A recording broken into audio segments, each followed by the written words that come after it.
गुजरात में एक्चुअली नुकसानात कितने हुए हैं और उसकी असल वजूहात क्या हैं, इसी के ऊपर हमें एक इख्तलाफ राय नज़र आ रहा है। सो पहले तो ये बताएगा कि इंतज़ामिया कहती है कि शहर का 20% हिस्सा डूबा, जबकि जो सूबाई वज़ीर हैं चौधरी शाफे साहब वो बताते हैं 70% शहर डूबा है।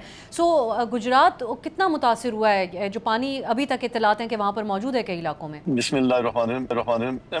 मसला ये गुजरात का कि वहाँ पे आपको पता जो बेसिक इशू है गुजरात का वो है गुजरात की नाकस सीवरेज जो है ना, ये जब सीएम परवेज इलाही साहब थे उस दौर में डाली गई जो जो प्रॉब्लम पिछले 20-25 साल से अभी तक हल नहीं हो पा रही।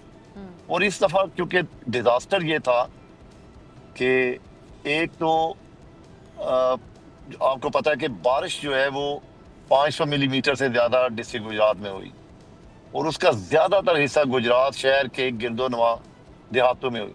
वो जो पानी था बेसिक देहातों का, उसके लिए निकासी के जो अमूमन सड़कों के ऊपर पुलियां बनाई जाती हैं वो बंद थी।